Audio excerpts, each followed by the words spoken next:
ሰላም ሰላም ውድ ቤተሰቦች እንዴት ናቸው? ደህና ናቸው? እኔ ደህና ነኝ። ያው እንደተለመደው አጫጭር ስራዎችን እያቀረብኩ እገኛለሁኝ። ለዛሬ ደግሞ እስኪ አንድ ስራ ይዤላችሁ መጥቻለሁ። የማንነት ጥያቄ የምትል አንድ ምክር ቢጤ ነች እና እሷን አቀርብላችኋለሁኝ። ያው እንድትከታተሉኝ በአክብሮት ጋብዛችኋለሁኝ። ያው እንደተለመደው ላይክ፣ ሰብስክራይብ በማድረግ ቤት እንጀምራለን። ያው ወደ ዛሬዋ ምክሬ ወይም የማንነት ጥያቄ የምትል ምክር ነች ለዛሬ ያዘጋጀኋት። ምን መሰላችሁ ውዶችዬ? የማንነት ጥያቄ በምንጠይቅበት ሰዓት አላማ ሊኖረን ይገባል።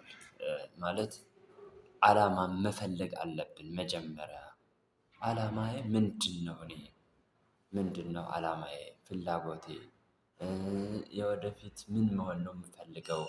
ምን ማድረግ ነው ያለብኝ? የኔስ ምንድነው አላማዬ? ማለት የምናስቀምጠው ጎል አለ። ይሄን ባደርግ ይሄ ነው፣ ይሄ ማለት ይሄ ነው፣ የኔ አላማ ይሄ ነው። ውስጤ ልቤ ምን ይለኛል? የኔስ ተሰጥኦዬ ምንድነው? ለምንድነው የተፈጠርኩት? ይሄንን በቃ ለዓላማ ነው የተፈጠርኩት። የኔ አላማ ምንድነው? አላማዬን መተግበር አለብኝ ብለን አላማ ሊኖረን ይገባል። እያንዳንዳችን ማለት ነው። እዚህ ላይ ምንድነው የሚያሳየን? ማንም ሰው ያለ ምክንያት አይፈጠርም። ሁሉም ሰው በምክንያት ነው የሚፈጠረው። የራሱ አላማ አለው። ነገር ግን ይህን አላማችንን እንዳናስኬድ የሚያደርገን በዙሪያችን ያሉ ተጽዕኖ ፈጣሪዎች ሊሆኑ ይችላሉ። በቃ የተለያየ ኮንዲሽን ሊሆን ይችላል። ያደግንበት ሁኔታ ሊሆን ይችላል። ሌላም ነገር እነዚህ ነገሮች አላማችንን እንዳንኖርና እንዳንተገብር ገድበውናል። እነዚህን ወደኋላ ትተን ሁሉንም እስከዛሬ ድረስ ያው በሰዎች እንደዚህ አድርጉ፣ እንደዚህ አድርግ፣ እንደዚህ አድርጉ፣ እንደዚህ አድርጉ፣ እንደዚህ በሉ፣ እንደዚህ እየተመራን የመጣነው። ጀስት ከአሁን በኋላ ግን ምንድነው እኔ እስከመቼ ድረስ በሰዎች እመራለሁኝ? ሰዎች እንዴት እኔን ይመሩኛል? ለምንስ ይመሩኛል? እኔ ለእነሱ ለምን ተመሪ እሆናለሁ? በቃ የራሴ አላማ አለኝ። እኔም ተጽዕኖ ፈጣሪ መሆን እችላለሁ። የራሴ ችሎታ አለኝ። ያን ችሎታዬን አላማዬን አስኪጄ በራሴ መንገድ የፈለኩበት ቦታ መድረስ እችላለሁ የሚል ነው ነጥብ የመጀመሪያው ነጥቤ። ሁለተኛው ነጥብ ደግሞ ወደ ውስጥ መመልከት። እዚህ ላይ ምንድነው የሚያሳየን? ወደ ውስጥ መመልከት። ውስጤ ምን ይለኛል? ውስጥን ማዳመጥ። ምንድነው እዚህ ጋር የሚያሳየን? ውስጤ አላማዬ ይሄ ሆኖ እያለ ውስጤ ደግሞ በቃ ፍራቻ ሊሆን ይችላል። እንደዚህ ባደርገው እንደዚህ አይነት ነገር ይከሰትብኛል። እንደዚህ ቢሆን አላማዬ እንደዚህ ነበር ጥሩ። እነዚህ ነገሮችን ማስወገድ አለብን። እነዚህ አላስፈላጊ የሆኑ ነገሮች ናቸው። የሚያደናቅፉን ከዓላማችን እንዳናሳካ የሚያደርጉን ነገሮች ስለሆኑ እነሱን ወደኋላ መተው አለብን።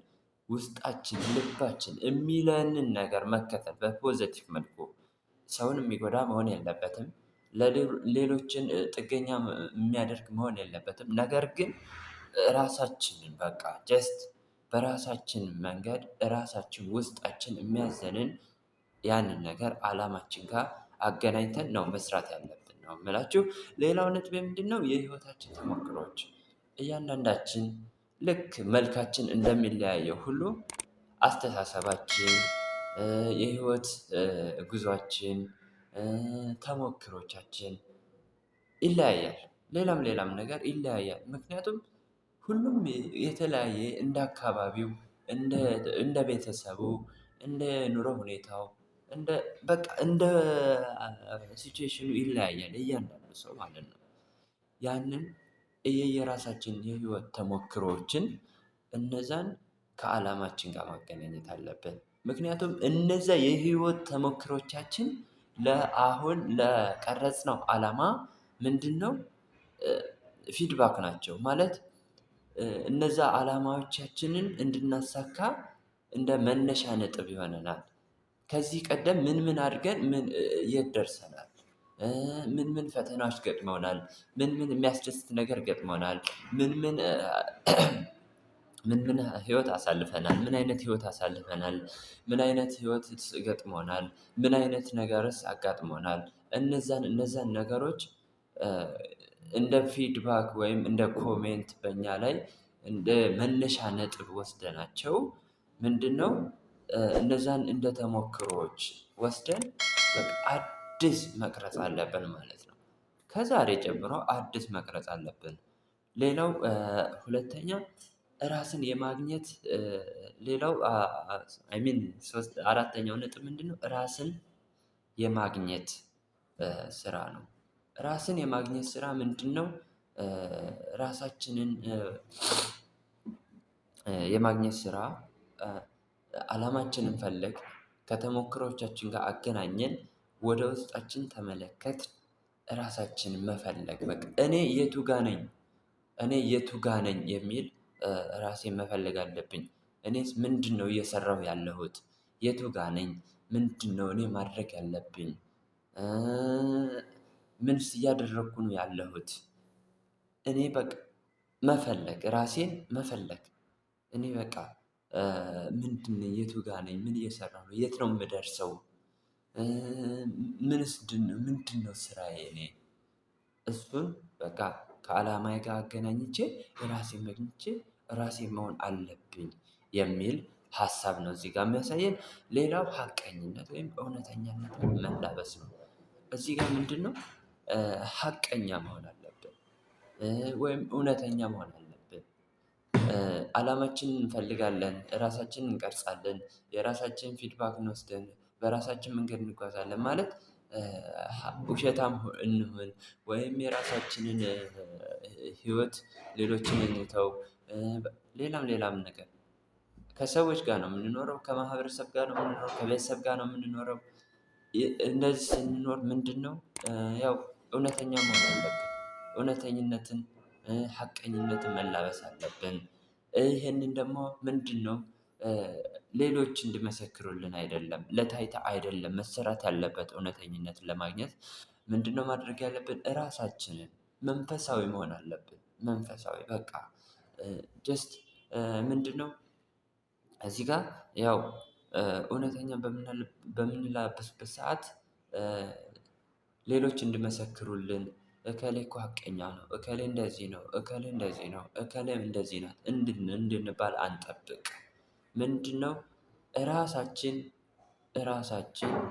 ውስጣችን እኔ የተለየው ሰው ነኝ፣ እኔ ብዙ ነገር ማድረግ እችላለሁኝ፣ እኔ ሰውን አከብራለሁኝ፣ እኔ ብዙ ነገር በቃ እኔ የሰው ሀቅ አልነካም፣ እኔ በቃ ብዙ ነገር መስራት እንደምችል የራሴ አላማ ያለኝ ሰው ነኝ። በቃ እነዚህን ከራሳችን ጋር ሰው ሳይመሰክርን በፊት እነዚህን በውስጣችን መሙላት አለብን። ነገር ግን ይሄ ሳይሆን ቀርቶ ለሰው ለታይታ የሚሰሩ ከሆኑ ውስጣችን እየሞተ ውስጣችን እየሞተ ያው ከላይ ከላይ አስመስሎ ውጫዊ መኖር ነው የሚሆንብን እና ውዶችዬ እውነተኛነትን ከውስጣችን እናድርገው።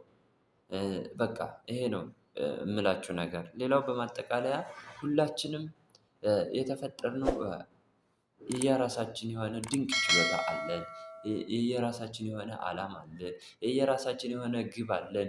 የየራሳችን የሆነ የህይወት ተሞክሮ አለን። የየራሳችን የሆነ በቃ ድንቅ የሆነ ችሎታ አለን። ይሄን ችሎታችንን በቃ ከዛሬ ጀምረን ምንድነው ችሎታዬ? ምንድነው ፍላጎቴ? ምንድነው የሚለውን እነሱን ኮኦርዲኔት አድርገን በቃ መኖር መጀመር አለብን። ነገር በሌሎች በተጽዕኖ ፈጣሪዎች በሃያላኖች መዋጥ የለብንም። ነገ ጠዋት እኮ አላማችን ላይ ሰርተን ፍላጎቶቻችን ምን እንደሆነ ራሳችንን አዳምጠን ከተሞክሯችን ተነስተን ከሰራን ነገ ጧት እኛም ተጽዕኖ ፈጣሪዎች ነን። የመጨረሻ ምክሬ የሚሆነው ያው በተጽዕኖ ፈጣሪዎች አንዋጥ። በቃ ጀስት እኛም መስራት እንችላለን። እኛም የራሳችን አላማ አለን። ያንን አላማችንን ይዘን በቃ ነገ ጠዋት እኛም ተጽዕኖ ፈጣሪ እንሆናለን። በተጽዕኖ ፈጣሪዎች አንዋጥም የሚል ሀሳብ ውስጣችሁ ልገነቡ መቻል አለባችሁ። ያው ለዛሬ ያዘጋጀሁላችሁ ይህች አጭር ቪዲዮዎችን ታክላለች። በተረፈ ከተመቻችሁ ላይክ፣ ኮሜንት፣ ሰብስክራይብ እንዳይለየን። በተረፈ ወዳችኋለሁ። ባይ ባይ።